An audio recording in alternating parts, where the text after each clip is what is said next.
Hello, everybody, and welcome back to Talking in Stations. I'm your host, Rain. Hello. And today we have Ben with us, our lovely engineer. As you can see, I gestured the wrong way. This way. As you can see, there's Ben. And then we have our guest, Phantomite, who we've all seen here before, but we're bringing him back on again. So, do you want to give yourself an introduction, Phantomite? Thank you. Hi there. I'm Phantomite. I'm running for CSM. I live in low security space, and for the last year, I've been enjoying faction warfare content, as I believe it's some of the best combat that LowSec has had in the best part of a decade. Nice. Okay. And so we've had you on here before. I think probably last CSM election cycle. It feels like, but so here you're here to pitch your CSM campaign. So what are you? I was gonna say at a high level, what are you campaigning for, and what do you think you best represent for Eve Online? Well, I believe that EVE Online is at its best when there are stories being generated that you're going to be remembering for the rest of your EVE career and outside of EVE Online as well. Many people, particularly people who have played for a long time, stay with Eve, or even if they finished their Eve Online career, remember fondly having extraordinary things happen, very often in combat situations at all sizes. Some people remember small scale combat that they had, some people remember very large scale combat, and everything in between. And I feel that compared to a few years ago, EVE Online hasn't been delivering the opportunities for these stories to happen as often as they need to.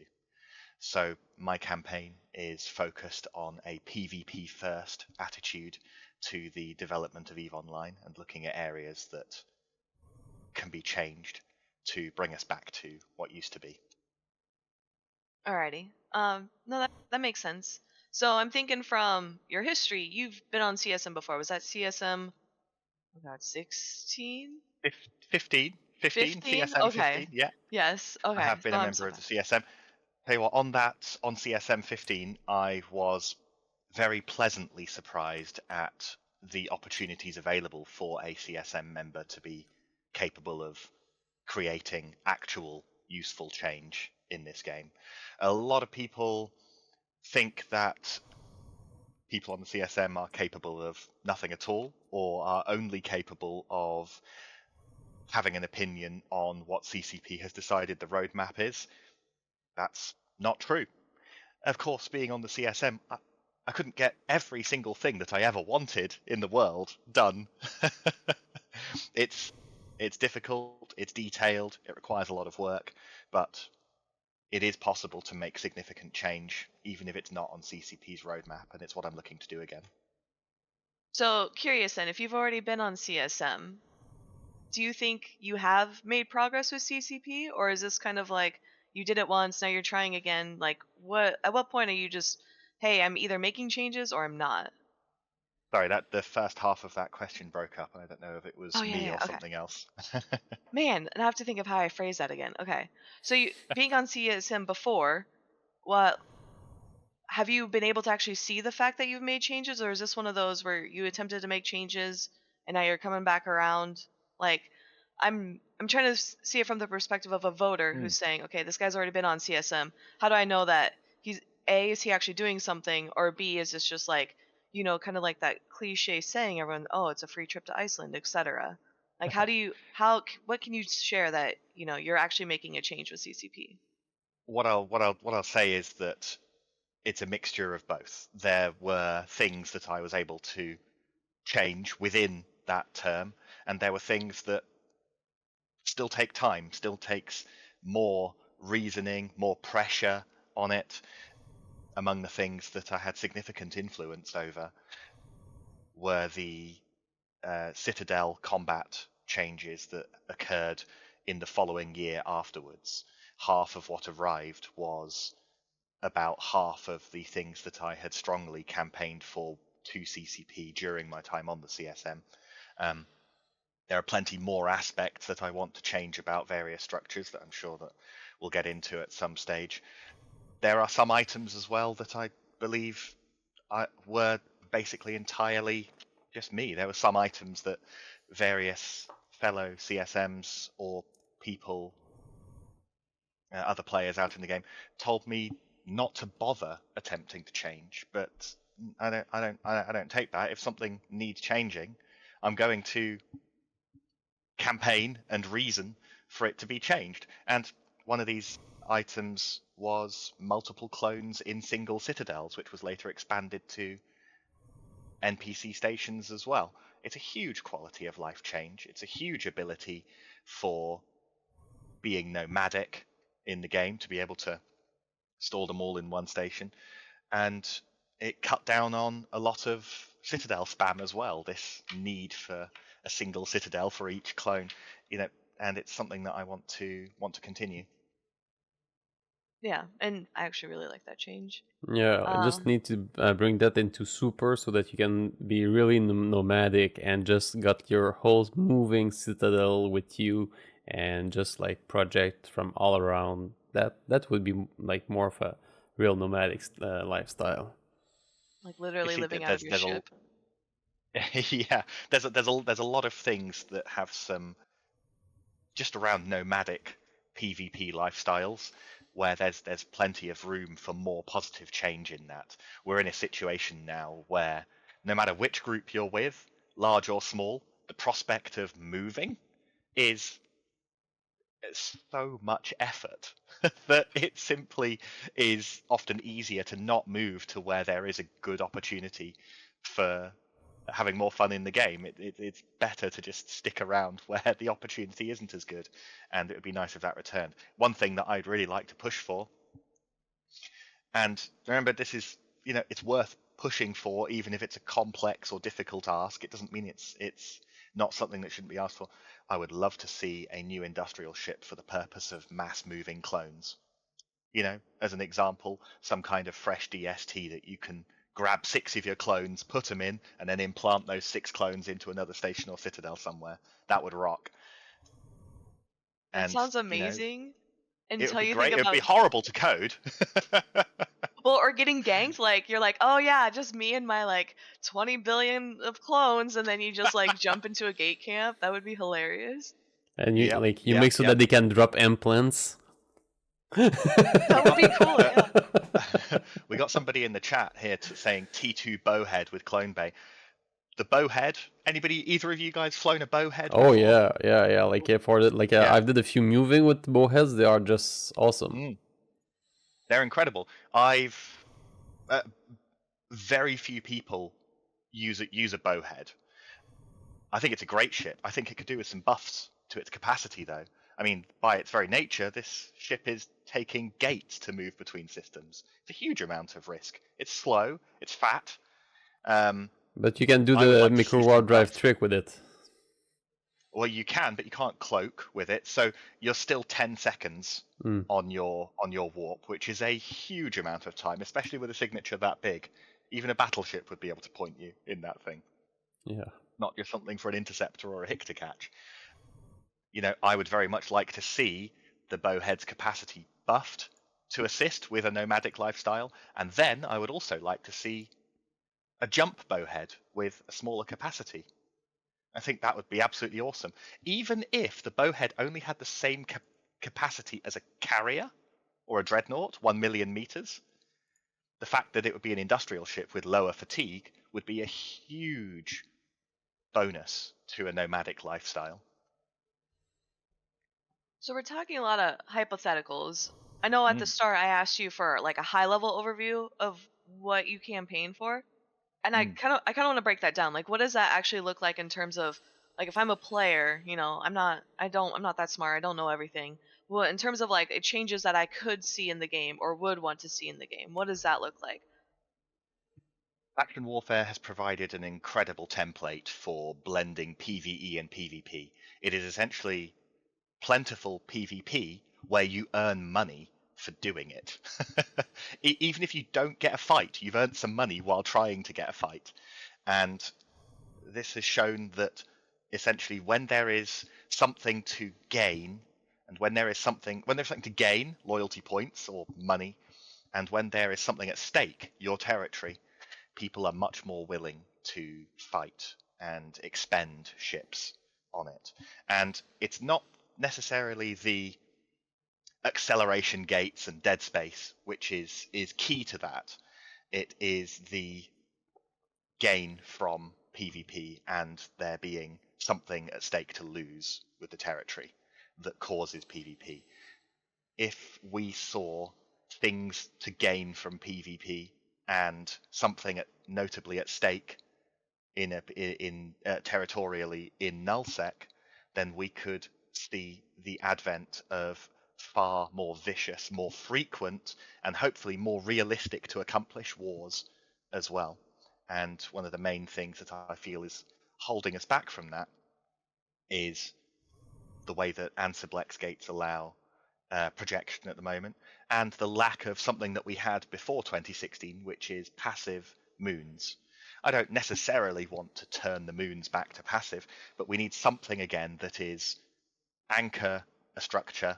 It gives you materials worth money, and the work is fighting over it, not sitting there for hours mining on it. And those two things could go a long way towards making warfare valuable and having something more at stake again. Like All right. harvesting the suns. Perhaps it's harvesting the suns. We have seen this technology arriving in the game. Perhaps it's the ideal direction to take that kind of thing. Nice. You were speaking about those old code of getting stuff from the moons and the passes. The passes are in a weird place right now. You were speaking about getting like improvement on structure. Do you have any thought about the passes? Poses are a legacy item in the game, but they still have very valuable uses. I would like to see a brand new coded with a functioning, easier to use UI equivalent of a pos, so that we can finally have those difficult to manage things removed from the game. I think that a suitable replacement for poses can go a long way to much more fairly balancing the capabilities of citadels as well. Back before citadels, the best place to stage in space from, I don't mean staging on a greater scale for a war, I mean staging in the moment, like being on a Titan to bridge, that kind of thing. Poses were the only place to do that. Now with Tether, you would typically always do it on a citadel. But there are some issues with citadels still. There are issues surrounding Tether. There are issues surrounding the locations that citadels can be placed. And I think that a newly coded equivalent replacement for a pos could go a long way to helping with this. Nice. CCP can finally then achieve their dream of deleting POS code or whatever. I would bet that the best way for them to do it would be to simply disable them in the game from being anchored rather than being able to extricate the code. Well, they seem to be working on that quite a lot in the last years with all that we've seen coming out, that they were saying, I remember in 2017 that would be just impossible to do because of the postcode, and this argument has been let's say quite less frequent in their communications in the last year, so I see that in a good way. Something I learnt when on CSM18 was that there are various teams at CCP working on things that we will never see regarding the back-end technology as to how the game functions, that they just don't really talk about. You occasionally see some of that leaking out, not too long ago we had a big dev blog about the EVE Online hardware and some replacements that they were doing. But that stuff doesn't market back-end stuff that you don't see anything about when you're playing. Doesn't market very well compared to features and changes to the gameplay. But they have people who are on long-term projects disentangling things, spinning them off into their own processes, fixing things at their back end so that they are more reliable and that they run faster.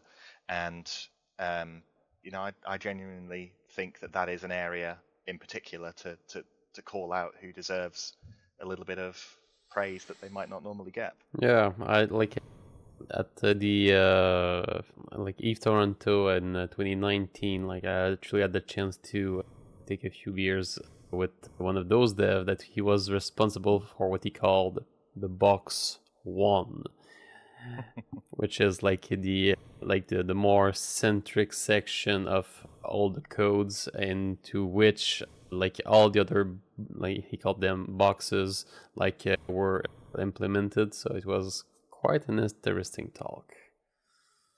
Yeah, sort of separating various things out into modules that they can change individually rather than it just affecting everything all the time. Yeah, quite I something. think I would say I think CCP should share that they're working on that because I think it's important, right? CCP used to always tell us as players things that just could never be changed, right? Like logging out, like when you used to have to completely close your game to go back to character select, now you can log out. Mm-hmm. And that used to always baffle players, like, why is this not a thing? And CCP was Yeah. like, no, we'll never fix that. It's too much effort, blah, blah, blah. And then suddenly it could be fixed. And it was just, wow, were they just lying to us the whole time? Like, what changed? And they never tell us, oh yeah, we spent months or years working on the back end to make that possible. And it would be good as players to know that, like, hey, something in the back end is changing to create things that are possible. And Yeah, knowing I that instead suppose of that the just danger is the danger is that if they said, "Hey, we're changing this," which is the blockade on being able to do this, it sounds like a development promise that as to how they're going true. to do something. But And I would appreciate that more than just, hey, we're not giving you any updates for a yeah, year and you have no idea what we're doing, but we Mm. are doing something. Trust us, you know? yeah. Hey, if anybody from CCP is watching, Oh, they are. there's not insignificant number of us who would very much enjoy to read more about back end changes and what advantages it's done for the game, even if it was only sort of once a year with a few minor things. We'd love to see it. Yeah. Yeah. Because when I see something like that, when they say, "Oh, that's not doable," or whatever, and like you see that they are hiring geniuses, you know that one of them just said, "Oh, we could do it this way," and here you go. It like in next month after like a few interviews, you got like a thing that you would never dream would have in the game. So that's like really refreshing to see, like this company being like really alive, getting like new people working on it. You see like that there's new ideas like coming in, that they see like other avenues to work on the game in ways that has never been done before. It also reveals a commitment to a long-term future for EVE Online. Yeah, and also like the company visions of like thinking outside of the box, having like to do things that other games and that the industry have never done before, and that's one of the big pitch sale for those developers that are coming from other games and they want to do something new, something that matters. So yeah, that's something that is quite good for CCP to actually be doing. I think it shows too, like, how engaged they would be with the community. Some of those talks and things like that. Like, hey, we understand you're not seeing a lot from us, just know we're working on things. I think of 2018, how excited everyone was for Logi on kill mails. And then we literally have never heard from it. It took like myself, Delana, and a few other community members of like harassing the devs to say like, where are we at on this? And it turns out when you try to change the way the kill mail system works, it takes a lot of back end database work. However, we only know this because I was told at some Eve meet somewhere that a dev told me this. And trust me, bro, you have to take my word for it. Whereas like if CCP were to say every year like, hey, we know we've committed to Logi on kill mails, here's kind of where we're at, or here's why it's taking so much effort, like that would just build so much like community trust and the developers, and it makes them look like they're actually paying attention and not just throwing things at the wall, see what sticks, get some cheers at a fan fest, and then drop it off the radar forever. Mm. I mean, this is probably also why they don't want to tell us that certain things are going to become possible in the future, because maybe it doesn't become possible in the near future. Yeah, when or that. See, when they get I would around to it. take Mm. I would take saying, "Hey, Lajian Kilmeas is taking longer than we expected. We thought it'd take us a year. It's not. We have no idea what it's going to look like." I would take that over like nothing. Like I would take that over nothing or the silence, right? And I think Yeah. so. I'm bringing this up, Phantomite, not just to complain, but I think that's a large part of like CSM, right? Like CSM is that bridge between the devs and the players, and I'm curious for your thoughts on like how either have you done this in the past or do you push for this from CCP? Like, what are your thoughts? Well, on my website, in my specifics section, there is one aspect of being on in the CSM. One aspect about the CSM that is one of my specifics is I would like to see a lot more transparency as to what we as CSM members are talking about and what we said and what our opinions were on things. Perhaps that takes the form of Perhaps it takes the form of after a feature is released or after a change is made, perhaps then the detailed minutes of meetings where it was talked about can be released to the public, because what the players don't have is the players do not have any evidence whatsoever as to how their chosen CSM members are behaving and what they are saying and what they are pushing on the CSM. It is all trust me, bro, and I don't think that that's good enough. Perhaps this is a task for the CSM members to generate them themselves. Perhaps what it should be is that the CSM members write the detailed notes of a meeting, make sure it's checked to go, and then it can be released. I'm absolutely down to rewatch the meetings to make detailed notes about the specific areas, to get it cleared, and then to publish it. I think this would go a long way to building trust with CCP and the CSM. Yeah, I think that's actually really interesting because I never thought of that where, you vote for a candidate and you just have to trust what they're doing. Like Mm-hmm. you're right. You guys can sit there all day and say, "Yeah, I'm pushing for like you talked about like citadels, right?" You can say, "Yeah, I'm sitting here all day talking about citadels," but until we get the minutes, we actually have no idea what you do or don't say, truly. Exactly.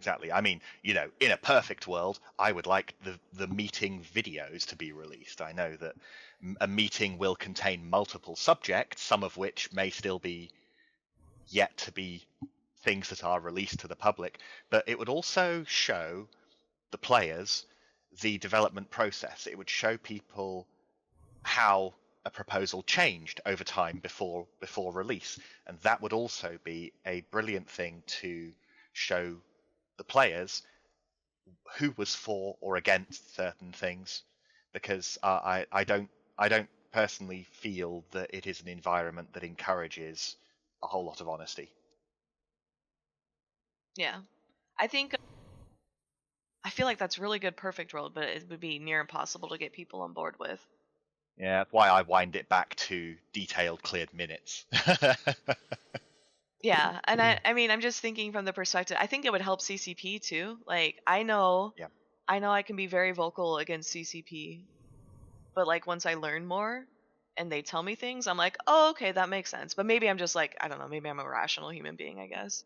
I Well, feel like Yeah. we I think there's a lot of good points here because I think that it could be good content to actually release like the section of the, let's say, the videos like of the CSM talking about like a subject once it's released.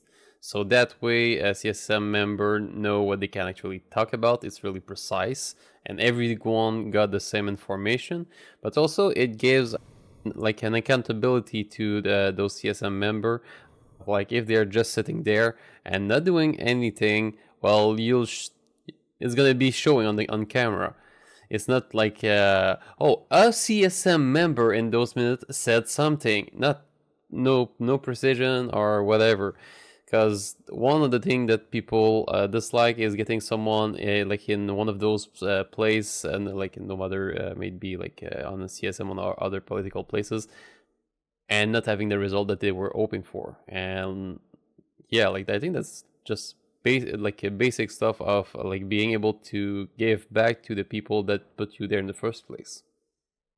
and it would give people the ability to have a more informed decision the next year as well, as to who they want to represent them.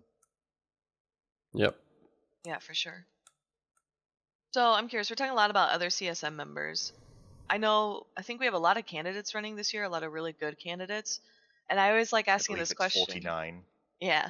Yeah, which is I think more than we've seen the past couple of years. But in your mind, if you, let's say for whatever reason, you can't, like, there's some crazy thing that happens and you can't run for the CSM. And you're like, dang, but I really like this other candidate. Who is that other candidate that you think would be really good on the CSM, regardless if you make it or not? There's a number of people that I would like to. If I'm going to be picking one, then I am going to be on my ballot that I recommend to people. After myself, obviously, I'm going to be recommending Stitch Caneland. I'm going to be recommending that people take a look at some very impressive desires for the game from people like Rico and Kale as well. I've had a lot of great chats with a whole bunch of candidates, but these are some that come to mind right now. I quite like where Gideon is going with some of his ideas for Ansiblex as well. Nice. You were speaking of Stitch, like we got like an interview with with him, her, them, I don't remember.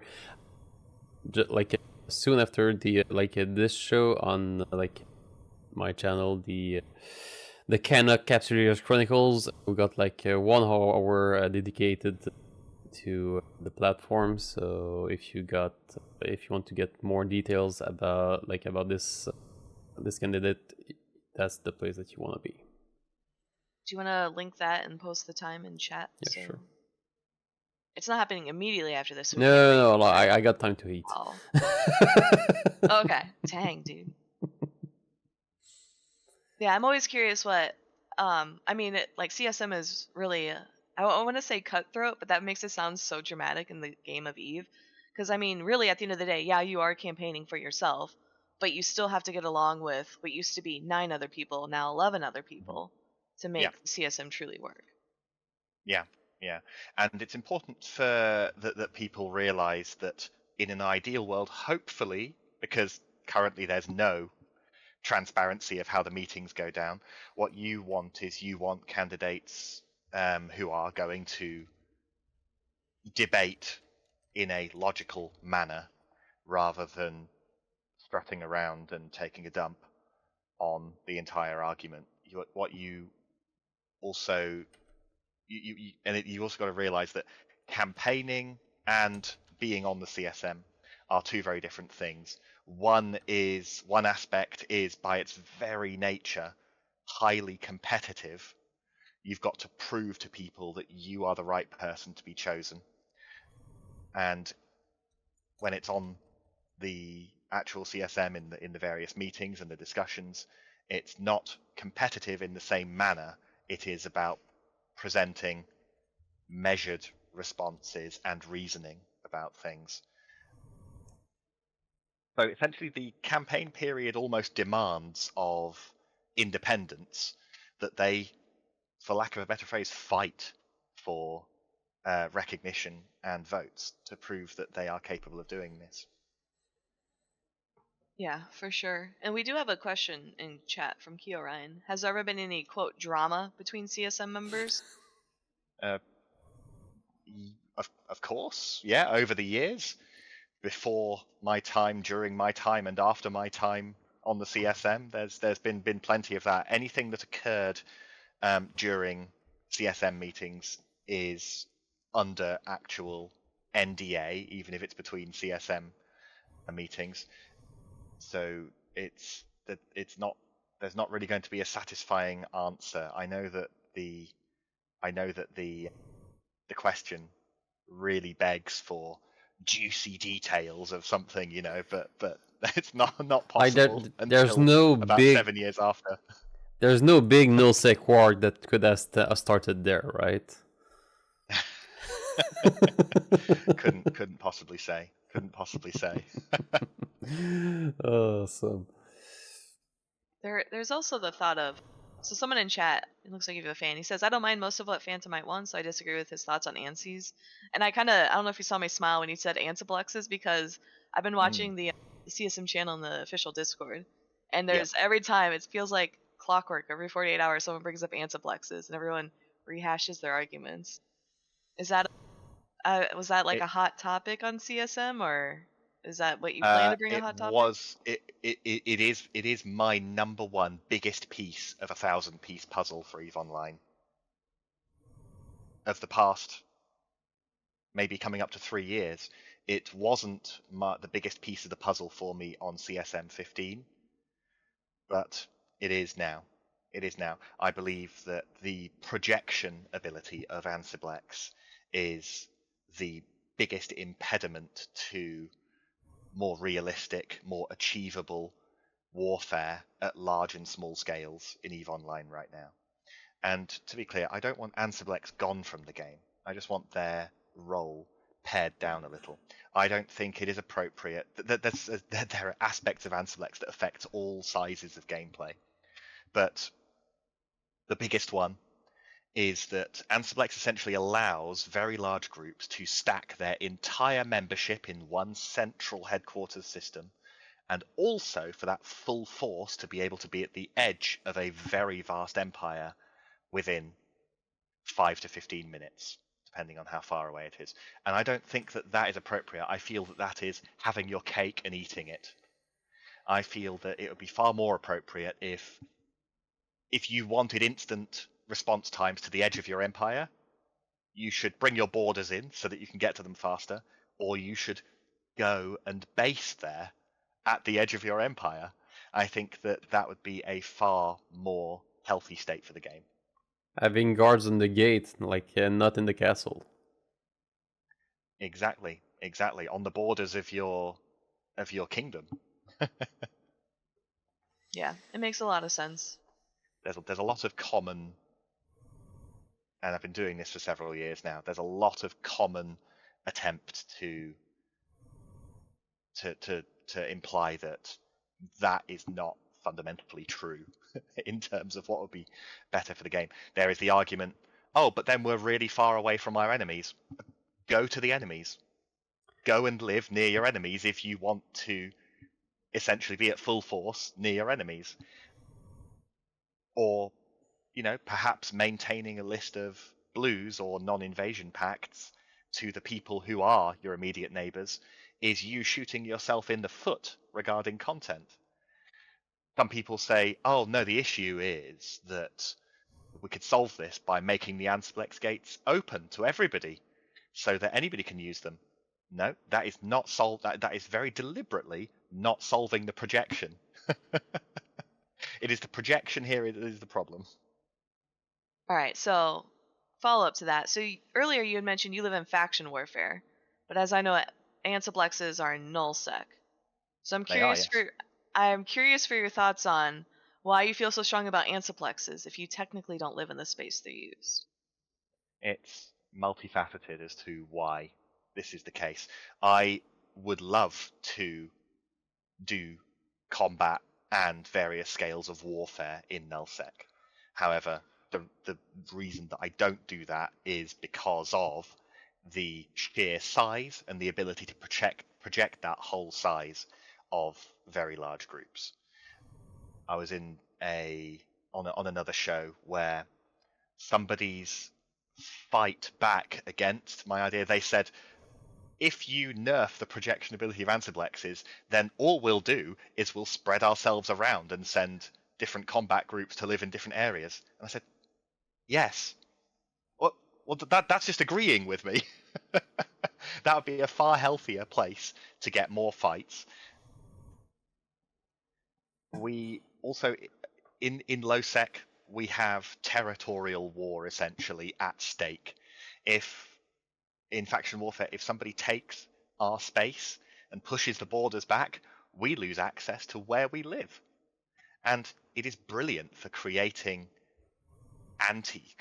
content, creating desire for people to take risks. When there is something at stake, people fight harder. And right now, Ansiblex essentially allows all of the large groups to hold all combat at arm's length from where they live. And I don't think that that's appropriate or conducive to creating combat.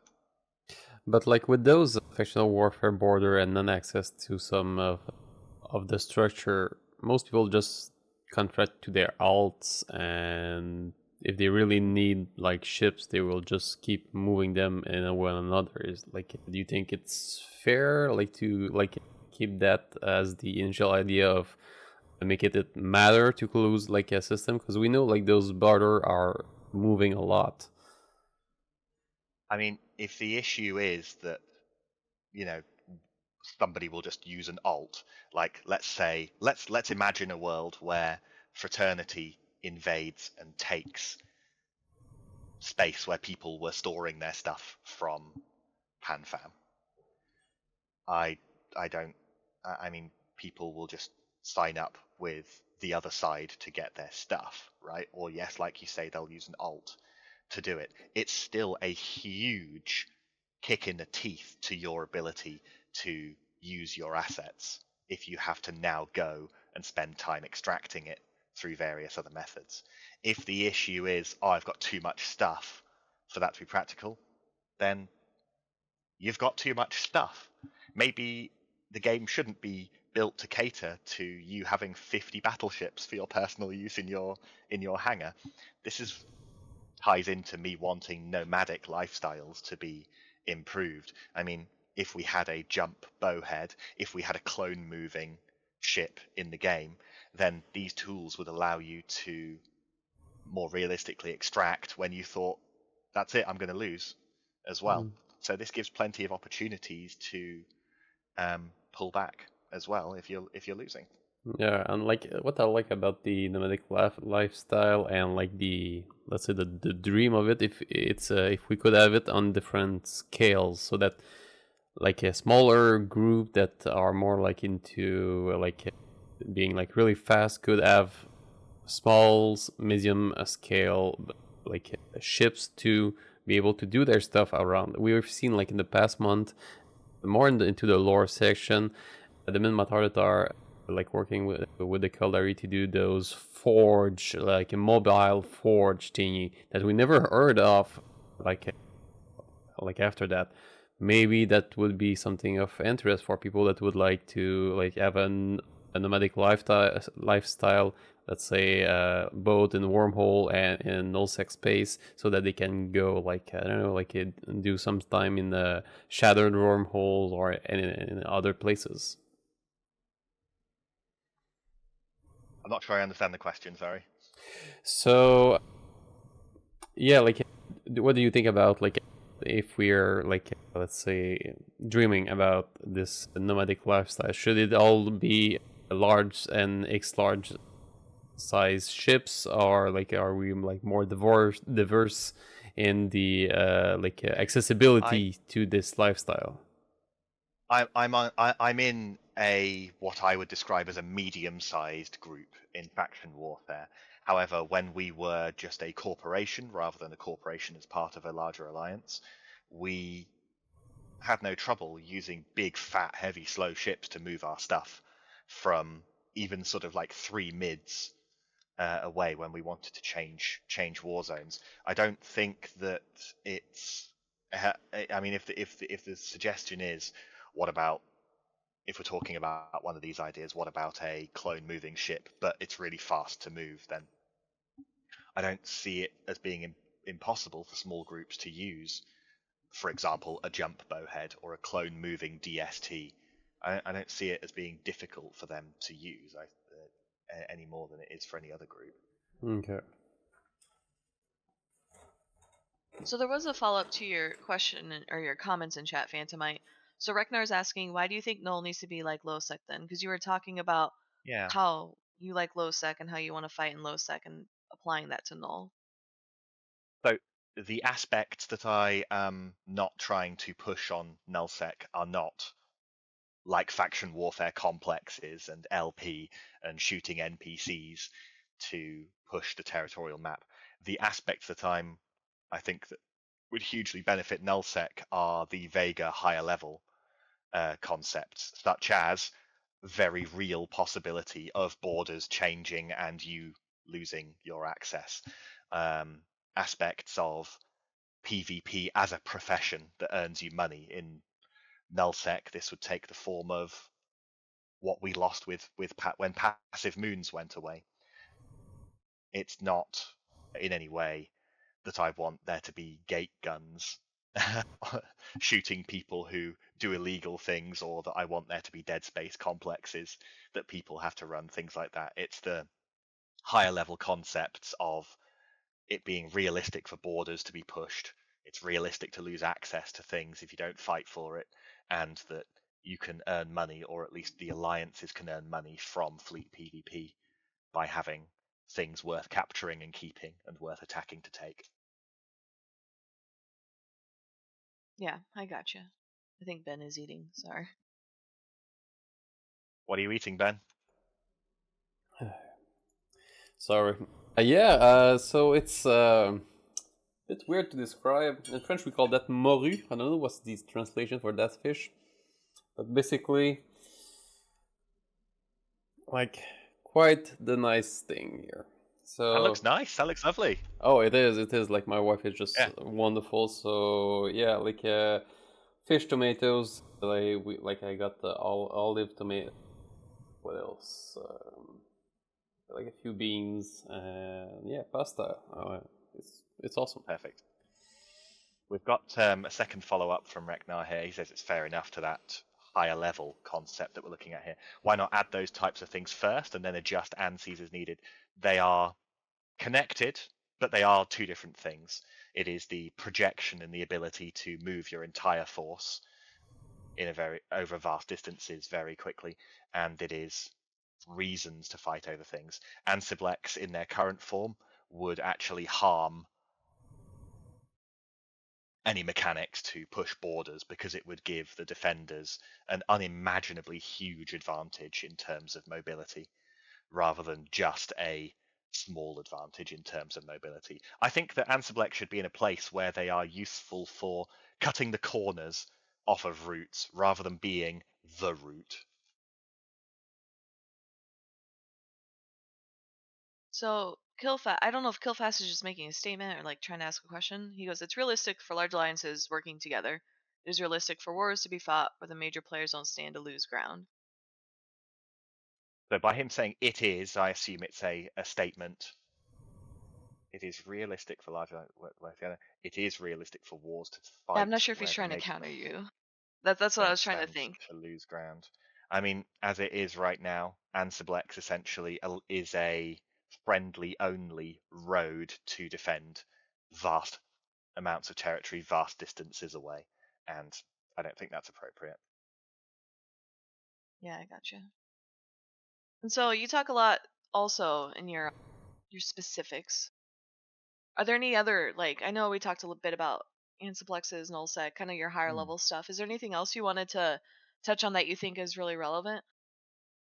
Yeah, I mean, if we look at structures, and this is relevant to all of EVE Online, high sec, low sec, null sec, not as much wormhole space because it doesn't have what I'm about to say in it. But I don't think it's appropriate that structures can be so close to each other.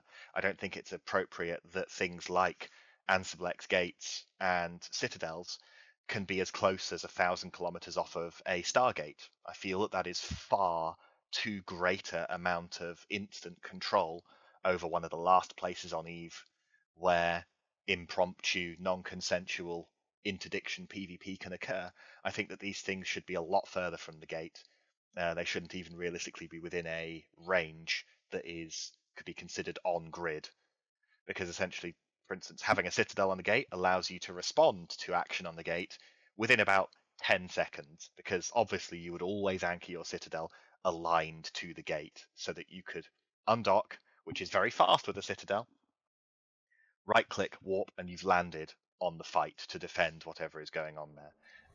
If these things were notably further away from the gate, it would be more realistic for skirmishing guerrilla warfare people to place interdiction bubbles to stop people from landing immediately within the fight to be able to assist and defend.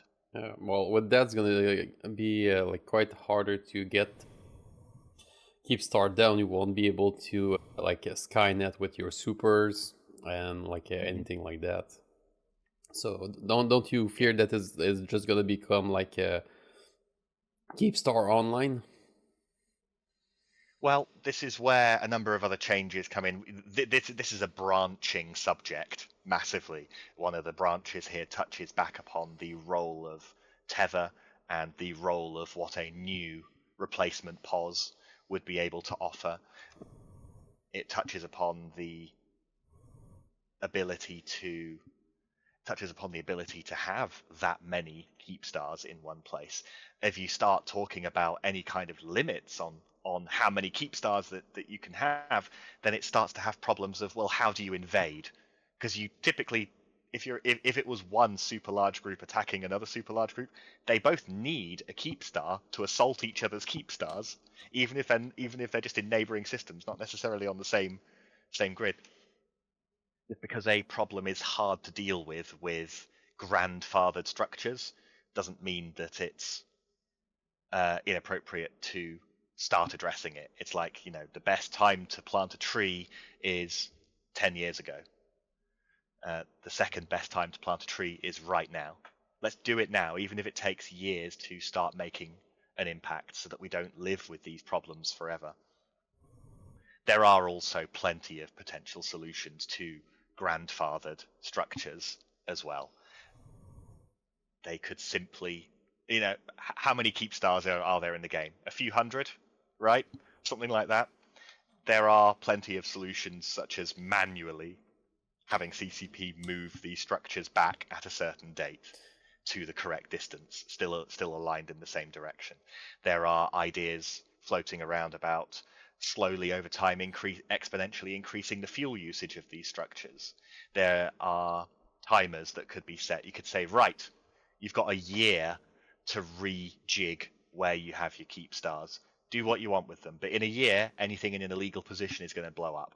That kind of. There are many different options for solving these problems of what would appear to be entrenched structures. And when it's for the good of combat and war in the whole game, it's worth doing. I was going to ask about some of your specifics, but I'm going to pause there and see if Ben has a follow up. I do not. All right, let me pull this up. I know you said like, so you have things like kind of categorized in your specifics. This is not an exhaustive list of things, blah, blah, blah. And so then I scroll all the way to the bottom and it says absolutely unacceptable. You say you don't want instance PvP. I think a lot of EVE players, being EVE players, agree with that. But then you Yep. go, make as many cosmetics as you like. I don't care. I'm confused as to why that's absolutely unacceptable. Does that just mean It's poorly worded. I'll admit that. It okay? is about what it should really highlight is that, and again, this isn't going to be a hot take, right? There should be no expansion or addition of any gold ammo, pay to win stuff Oh, on the I see. game. Okay, Yeah, sorry. You know what? You're right. I should edit that. I I know it's thought you one were day tired. before elections, but yeah. I was gonna ask about cat ears, and I thought you were like, I'm so tired of answering questions about cat ears. Yes, cat Yeah, ears or whatever. I thought that's yeah, what it was like hinting at. Okay. yeah. So I should rephrase that to show what is unacceptable and what should take the place. There is an almost limitless well of players among us in this chat in the greater Eve universe who do buy cosmetics and who would buy certain cosmetics if they existed, like cat ears. There's also opportunities here to sell Perplex the ability to not see people. That is, if it really bothers you that much, that could be a valid non-game impacting revenue stream for CCP as well. It's all completely available. There should definitely CCP should sell cat ears on characters, and they should sell cat ears on ships. Yes, they should look like cyberpunk things sticking out of people, and they should look like they are mechanical parts of the ship. But they would make a huge amount of money. So they should just do it and take the win. Just do it and take the win. You could argue that the Keep Star is already the biggest set of cat ears in the game. I can kind of see it now that you say that. Yeah. Now that they can you can Yeah. have pink keep stars now, like that's amazing. Yep. We finally made it to that point, and so I see what Yeah. you're saying. Okay. Yeah. Why isn't CCP selling a cosmetic for Keep Stars that makes the top of the towers pointy for 100,000 plex? Yeah, they make so much money. Yeah. All right. No, I was just curious about that. Ben is still eating. Okay. I know we're almost at the top of the hour. I know we've talked a lot about your campaign, about your your past, what you do in game, your kind of thoughts for everything. Do you have anything we haven't touched on that you wanted to highlight and bring up? Yes. It's something that I believe is obviously I believe that all of my points are at the very least have a spin on that is unique to me. One that nobody has brought up and that doesn't people might not think of when they think of the kind of thing that I would be pushing for is I think that CCP should have made and host a Discord bot for basic auth functions for small groups in EVE Online. They should have a bot that you can invite to your server that you can log into EVE Online and configure. It doesn't need to do all the functions of Alliance Auth or Seat or any of the other massively complex, very capable tools that are out there. But some small groups would do well to have a bot that they can use in Discord to grant and revoke a corp role in Discord. It would be a huge help for small, medium, and if they really wanted, large groups as well. If CCP hosted it, it would cut the need for an IT guy. It would cut the expense of hosting, and it would be a massive bonus to small groups to have just a little bit of free basic control over their Discord for their guys. Yeah, I do agree with that part, because I do need to pay for like a virtual server. Like I need Yep. to do stuff with my IT guy. Like I'm happy. Like this week, I'm gonna pay him like a great supper at a great restaurant here in Montreal. It's gonna be Perfect. great. Like good social stuff, and like I'll be speaking about like changing like domains of places and everything. But it's not free. Far from it. Like it's It's monthly. very not free, and it's not just ISK. It's Oh, real money that you typically have to pay to get a decent, robust system, just for the purpose of authing people in your Discord. yeah. Well, in your Discord, in your alliance, when you do like those interviews, and you want to have like an idea, like is that like a trustworthy? Like, is there like weird transactions and else that has been happening on the account and all that stuff? Yeah, it's quite tedious for any size of group. Like you need to get into it, understand it, then get like some IT people to be able to implement it. Yep, yep. And I'm not asking them to match the functionality of Alliance Auth. I just basic authentication and giving a role when you're in the right group would be massive. And yeah, and you bring up Alliance Auth too. Like I know Ariel who runs that.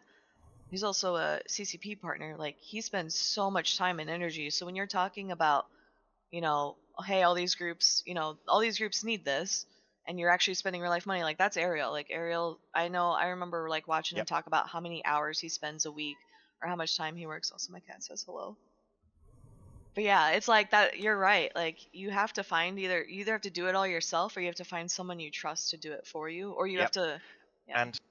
And of course the state of ESI has been a hot topic, notably escalating in the last year. Mm. If CCP was hosting this, then this would be one thing that was under their control for rate limiting, and hip hammering the ESI not being abused. Essentially, everybody's instance of Alliance Auth and every other tool out there is its own application that is trusted to talk to CCP and not abuse it.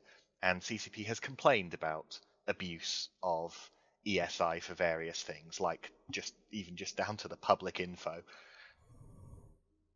CCP offering it would cut down on faulty pieces of software that are hammering them. It would cut down on malicious software hammering them as well, because they can then turn off certain things if it's being abused, but they don't have to turn it off to their own bot. Yeah. Because they're in control of that. But like now we got the real Excel online, and there's a lot that could be done with that if we could just like use this tool with like someone else like access as you got like an Alliance out, instead of going through each page of Alliance out and like do my research. I could just write the macro and see the result. So Yeah, it's very cool that they've got this direct integration now. But yeah, we need a CCP hosted auth bot. Yeah, that would be really great, like to sync everything together. Like I can do everything. Like I got Excel, I got everything that I need in there. I got someone new. Okay, do you pass like this IT test of everything that I need to check? Oh, and yeah. every security layer, because it's tedious. Like, and like you need to have like it's not like the new let's say like the newcomer into the management of the group that will be doing that. It's someone that knows the game, that knows like how it can be cheated. So it's those level of person that I have to do that, this kind of investment in time to every single person that gets into their groups. So yeah. CCP, do that. Thank you. All right, so we are at the top of the hour. Thank you so much for your time, Phantomite. I really enjoyed this Thanks interview. for having me, both of you. Yeah, I know we talked about your website. Do you have any shout outs, final thoughts, things we can advertise for you? If you guys want to support me for CSM, you can visit phantomite.com, where along the top we have links to my specifics, to my Discord, to my EVE Online thread. It's all available at phantomite.com. And I would love to chat with anybody. I always talk one-on-one with people who want to talk about certain items, even if they disagree. I on Discord a lot of the time, even during work hours as well. And I am highly available. I will come and talk to individuals, to groups, to very large groups in text or in voice anytime. And it was something I was able to continue offering to people during my time on the CSM, not just during campaign time. Alrighty, awesome. Thank you so much, Phantomite. Then I know Ben had plugged his show earlier, so he's going to be doing interviews there as well. Yeah, exactly. Otherwise, I was going to say, voting season's coming up, or voting time's coming up, if people want to pick who they want and then go out and vote. And are we rating someone? Yes, we will be rating someone. So I'll be starting the credit, and people don't move. We'll be rating someone. You'll get some extra point for that, I'm quite sure. So have a good one. Au revoir.